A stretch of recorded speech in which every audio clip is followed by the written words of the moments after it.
Pronto Kevin De Bruyne su Pep. Kevin, soltanto per darti il benvenuto a Napoli, volevo essere il primo. Here we go. Benvenuto, welcome in my city. Allora, ti posso dire una cosa? Hai firmato il contratto? L'hai letto?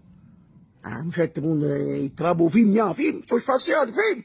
Allora facciamo apposta, mettiamo delle ionte in più nel contratto per ammacciare qualche clausola. Capisci a me?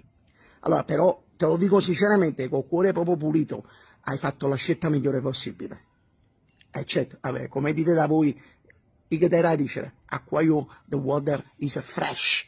Però non penso davvero. Allora, io ti dico come stanno le cose. I primi 2 o 3 mesi ti avvelerai, diciamo. Perché il ministero tutto, proprio a uscire da terra, Tu penserai, ma chi mi ha giocato a me? Io mi facevano una piccia in grazietti agli Emirati Arabi, mi mettevano una scuffia bianca in capo e via così, si va senza fare niente. Però dopo 2 o 3 mesi, frate, ecco tu dici, sarà il paradiso.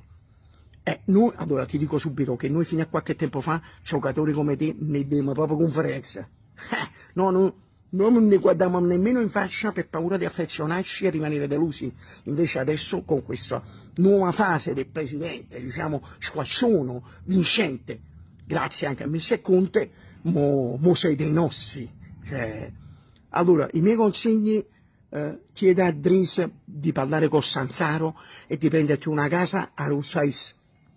Porta a porta, non so se le mogli vanno d'accordo, poi sono cose vostre, però si da paesano, o paese tu paesano, diciamo, e prendetelo là, cioè tu là ti affacci la mattina con tua moglie per ricreare la vita vostra, tu dici Caterina, ci facciamo un tuffo a Cuffaniello, fai mettere il costumetto ai creatori, cioè, ma tu non hai idea, perché fino adesso sei stato a Manchester, diciamoci, Manchester è una Gianducco che ce l'ha fatta. Ma è un'altra cosa proprio. Allora tu ti fai 2 o 3 anni di sacrifici e dopo ti diamo proprio le chiavi della città. Fa quello che fa cittadinanza onoraria, la solita prassi e via. Cioè non te ne andrai più da qui.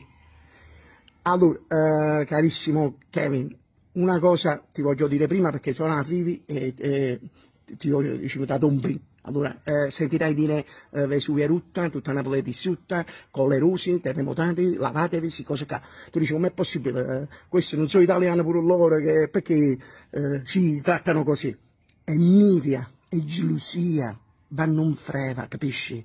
E allora cercano di marcare a pesta, ma con noi non ce la fanno, perché noi abbiamo lo scudo positivo, oltre che lo scudetto.